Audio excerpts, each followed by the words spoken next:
die.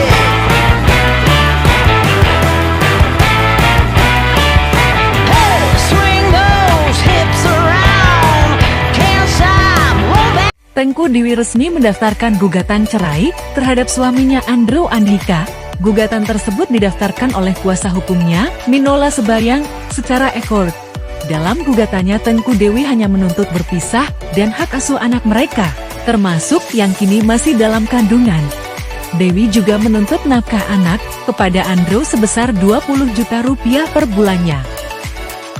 Mungkin ada update apa update apa nih ya, Bang? jadi ini kan banyak teman-teman media yang bertanya terkait dengan masalah gugatan klien kami Tengku Dewi ke suaminya Andrew Andika ya. Jadi beberapa waktu yang lalu kami pernah sampaikan gugatan sedang diproses dan mungkin akan kita daftarkan di hari Jumat minggu yang lalu. Tapi karena pada waktu Jumat itu ada beberapa yang perlu masih difinalisasi dan waktunya juga sangat pendek karena di hari Jumat, kita rencanakan di hari Kamis, di hari Senin. Tapi karena di hari Seninnya itu juga ada hal-hal yang masih belum tuntas dalam pembuatan gugatan perceraiannya, karena kan harus hati-hati juga membuat gugatan perceraiannya. Jadi gugatan perceraian Tengku Dewi itu baru kita selesaikan hari ini, hari Kamis, dan sudah kita daftarkan by e-court ya, online ya, by e-court. Dan tadi itu kita lakukan pendaftarannya sekitar jam 14.36 ya. Jadi 14.36 itu sudah kita daftarkan dan sudah terkonfirmasi dari WA Mahkamah Agung Republik Indonesia ya. Ini ada WA-nya yang bicara terkait dengan pemberitahuan informasi pendaftaran online ya. Tanggal pendaftaran hari ini tanggal 6 Juni 2024. Nomor register pendaftarannya PACBN, berarti Pengadilan Agama Cibinong 06062024 WIL. Ya, jadi tinggal menunggu nomor perkara karena biaya pendaftaran atas gugatan juga sudah kita bayarkan ya sesuai dengan hukum yang terbit. Jadi tinggal menunggu jadwal sidang dan juga tinggal menunggu nomor perkara. Biasanya memang kalau kita daftarkan hari ini dia memerlukan, apalagi jam 14.36, dia masih memerlukan beberapa waktu untuk melakukan proses sampai terbitnya nomor perkara. Jadi mungkin dalam 1-2 hari ini nomor perkara sudah keluar, hanya nunggu itu. Tapi secara formal gugatan perceraian Tengku Dewi kepada suaminya Andrew Andika sudah kita daftarkan hari ini tanggal 6 Juni 2024 jam 14.36 ke Pengadilan Agama Cibinong. Jadi fisik gugatannya bisa diperlihatkan ya. Tahan dulu.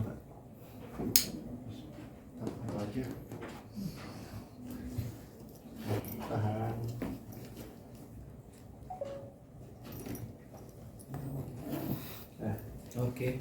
Ya, jadi dengan demikian maka sudah resmi seperti apa yang telah kami sampaikan maupun Tengku Dewi sampaikan atas keseriusannya untuk mengajukan gugatan perceraian kepada Andrew Andika atas peristiwa-peristiwa yang beberapa waktu ini menjadi perhatian dari kita semuanya ya. Jadi memang alasan-alasan gugatan kami itu juga memang salah satunya adalah sebagaimana yang diatur dalam pasal 116 kompilasi hukum Islam huruf A-nya ya.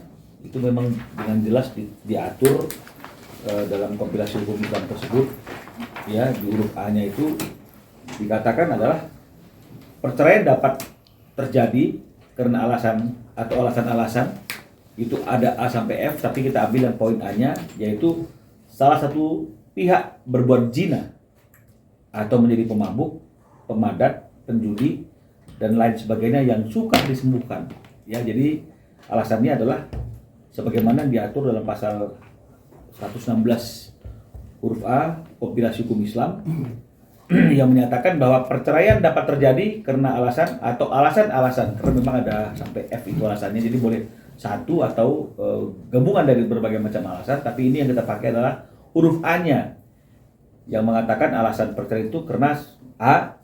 Salah satu pihak berbuat zina atau menjadi pemabuk, pemadat, penjudi dan lain sebagainya yang sukar disembuhkan. Jadi kalau secara kontekstual hukum Islam itu kan memang ada batasan-batasan ya, antara laki dan perempuan itu ada batasan-batasan. Apalagi kalau misalnya sudah terikat dalam suatu perkawinan. Ada beberapa hadis yang kami cantumkan di sini yang menyatakan bahwa seyogianya ya masing-masing orang yang sudah terikat dalam perkawinan itu menjaga kesucian rumah tangganya. Nah, jadi sudah ada batasan-batasan.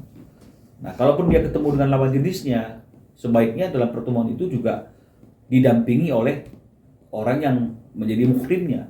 Nah, jadi kalau misalnya kemudian seperti apa yang kita ketahui bersama itu, Andrew Andika ini kan dia memiliki hubungan yang tanda petik spesial dengan wanita-wanita yang bukan muhrimnya, bahkan sampai ada pengakuan dari orang tersebut kepada Teguh Dewi karena kasihan misalnya atau apapun alasannya pernah nginap di rumah itu misalnya kan ini, dan orang itu belum bersuami kalau nggak salah seperti itu ya. Jadi ini juga menjadi satu catatan yang bisa kita artikan itu suatu pelanggaran yang tidak menjaga kesucian rumah tangga, dan itu sama saja dengan perzinahan kan begitu kira-kira intinya. Jadi itulah yang menjadi alasan kami dalam gugatan perceraian ini, disertai tentu dengan beberapa dalil-dalil lain baik secara hukum maupun secara hadis.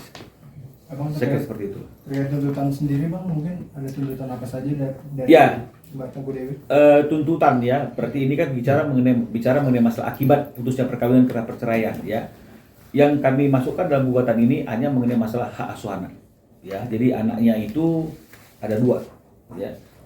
Karena kalau kita bicara mengenai masalah sejak kapan seseorang itu bisa dikatakan sebagai suatu subjek hukum, untuk berbagai kajian dan kepentingan hukum itu anak yang dalam kandungan juga sudah dianggap sebagai subjek hukum.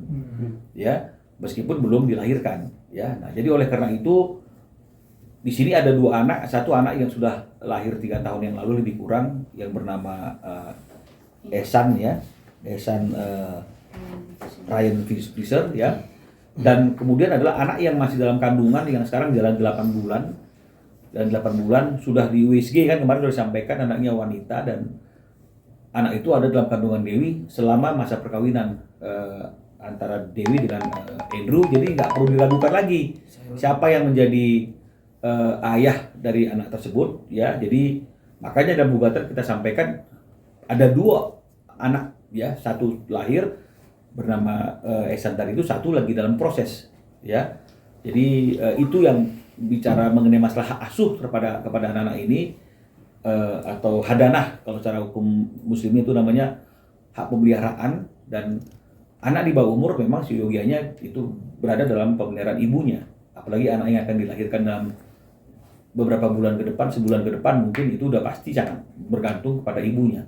Jadi hak asuh ini yang kita mintakan. Nah, terkait dengan masalah harta gono ini tidak kami cantumkan dan kami mintakan dalam gugatan perceraian ini, mengingat antara Teguh Dewi dengan Andrew Andika, mereka sudah memiliki perjanjian pranikah ya ketika mereka melangsungkan perkawinan, sehingga tidak ada harta gono gini karena mereka ada perjanjian pranikah yang memisahkan harta. Jadi tidak ada percampuran harta, jadi tidak kami masukkan karena sudah jelas semua yang menjadi kekayaan dan harta Teguh Dewi akan menjadi milik kepunyaannya, yang sebaliknya apa yang menjadi milik daripada Andrew itu juga akan menjadi milik Andrew.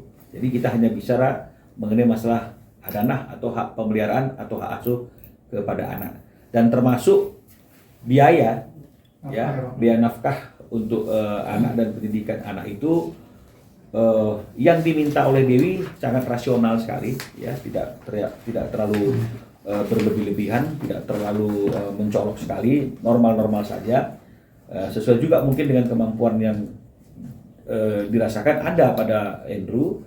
Itu hanya sebesar 20 juta rupiah per bulan Untuk 2 apa sih? untuk 2 orang anak. Ya, jadi masing-masing Dewi bilang cukup lah bang, 10 juta aja cukup lah ya untuk anak. Berarti ada 2 anak maka 20 juta ya. Tapi ini formalnya, tapi saya yakin namanya seorang ayah pasti tidak akan membatasi apa yang diperlukan oleh anak, pasti tidak akan dibatasi dengan apa yang menjadi putusan formal. Tapi paling tidak dalam gugatan ini ketika dicantumkan, Dewi mencantumkan senilai 20 juta itu 10 juta lah untuk satu anak, dan saya rasa ini sangat wajar sekali ya, tidak terlalu mencolok sekali ya. Abang terkait harta bawaan Bang, kira-kira disebutkan juga sih Bang, harta bawaan yang kemudian milik Tengku Dewi apa saja Bang? Adakah 2 rumah dan mobil yang biasa digunakan atau seperti Jadi apa? kalau mengenai masalah harta bawaan ini kan beda dia dengan harta gonok ini. Ya. Nah, jadi kalau harta bawaan itu kan memang tetap menjadi, walaupun nggak ada perjanjian pranikah ya, harta bawaan kalau terjadi perceraian tetap kan akan dikuasai oleh orang yang memiliki harta ini. Itu kalau harta bawaan. Tapi ini kan kita bicara mengenai masalah harta gonok ini, percampuran harta. Jadi harta yang timbul selama perkawinan. Nah, kalau mengenai harta yang timbul selama perkawinan itu tidak disebutkan detailnya karena nggak perlu lagi dibahas dalam gugatan ini, karena memang sudah jelas mereka sama-sama mengetahui apapun harta yang ada hari ini, rumah misalnya, mobil misalnya, itu akan kemana jika terjadi perceraian. Itu kan sudah jelas karena sudah ada aturan mainnya mereka yang mereka atur dalam perjanjian pranikah tersebut. Bang, mungkin Andrew sendiri sudah mengetahui sudah diajukan gugatan cerai atau belum sih Bang? Saya tidak menginformasikan ke Andrew bahwa ada gugatan perceraian ini, dan Andrew juga nggak ada komunikasi dengan saya. Dan karena gugatan ini baru selesainya hari ini dan baru kita daftarkan secara e-court atau online jam 14.36 tadi menurut informasi dari WA resmi Mahkamah Agung Republik Indonesia, saya rasa orang yang pertama tahu bahwa gugatan ini sudah didaftarkan secara online selain kami Tengku Dewi adalah teman-teman media. Jadi mungkin kalaupun nanti kemudian Andrew tahu bahwa gugatan itu sudah didaftarkan secara resmi, maka pasti dia tahu dari pemberitaan teman-teman media. Dari Tengku Dewi sendiri mungkin ketika udah tahu soal gugatannya udah masuk benar. Karena begini, sebelum gugatan ini kita daftarkan secara online, kita yakinkan lagi ke Tengku Dewi apakah gugatannya sudah bisa kita daftarkan. Itu yang pertama. Yang kedua, kita kirim juga konsep gugatan ini yang final ini by PDF kepada Tengku Dewi agar dia juga bisa membacanya. Ya, ketika dia membacanya, apakah sudah betul itu yang mau dimintakan, apakah sudah betul itu peristiwa hukumnya, dan kemudian berapa hak pemeliharaan yang nafkah itu tadi yang mau dimintakan jumlahnya. Dan dalam proses itu kami juga berharap Dewi akan masuk ke dalam keputusan final tunda, batal, atau lanjut. Tapi yang dia sampaikan kepada kami adalah lanjut Bang. Jadi ketika sudah kita daftarkan, kita informasikan sudah terlaksana, gugatan sudah didaftarkan, ya si Dewi nggak bilang apa-apa, cuma bilang terima kasih Bang sudah dibantu, udah. Jadi nggak ada yang lain. Ya.